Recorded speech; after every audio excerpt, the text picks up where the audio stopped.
One of rom-com's favorite fictional characters is back for a fourth adventure. Bridget Jones, Mad About the Boy. I'm talking with director Michael Morris. So thank you for chatting with me and tell us where we find Bridget Jones in this next adventure.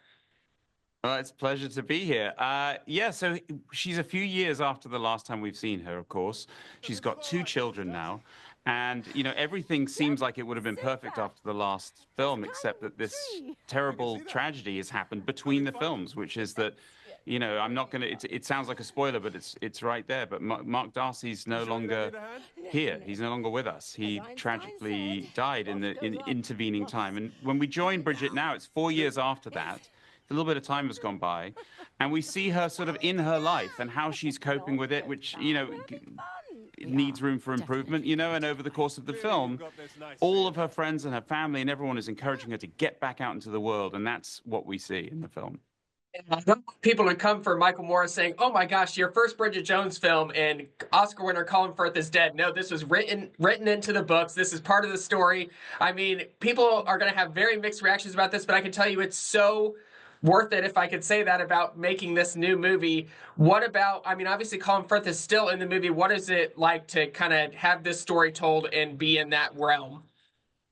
Yeah, no, I know there's going to be pitchforks coming for me. It's not so. Mark Darcy, just so we know, is a massive presence, I hope, in this film, because that's the biggest presence in, Bridget's life in lots of ways.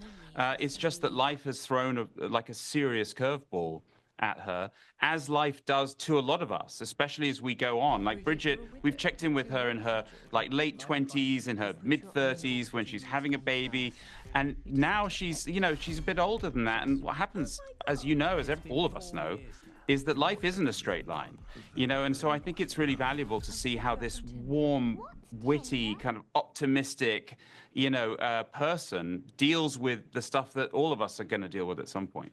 You're so right. And I'll say this is really getting back to the quintessential first movie, Bridget Jones's Diary, where it's kind of 2 guys fighting for her love. We have Chiwetel Ejiofor, Leo Woodall. What was it like bringing them along and seeing that chemistry with Renée Zellweger?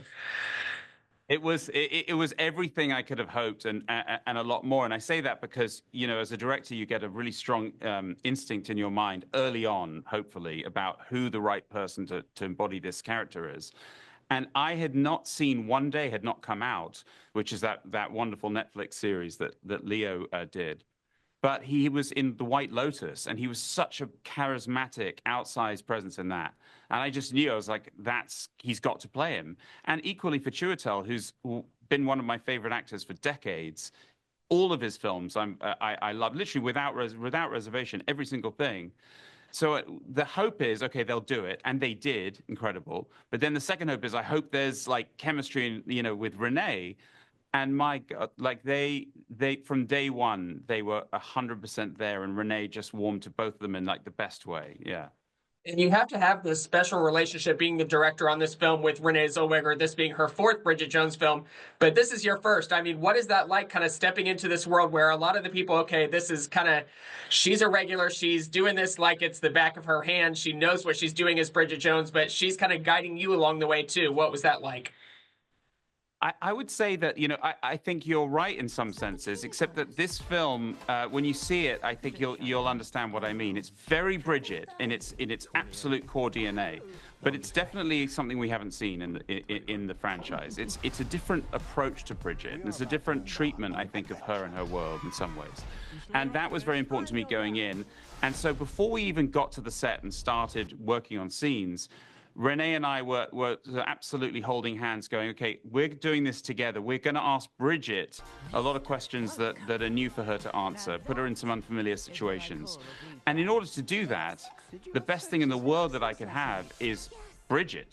And so I got this massive advantage of doing these scenes, not just with an actor who's really talented, but with Bridget Jones. And, Renée comes onto the set as Bridget Jones. She just wears that character so well. So it allowed us, I think, to perhaps go a bit deeper than we could have done. I love Bridget Jones. Audiences around the world love Bridget Jones. This is another classic in the filmography of Bridget Jones. Make sure you watch Bridget Jones, Mad About the Boy, now streaming on Peacock. Thank you so much, Michael. Thank you.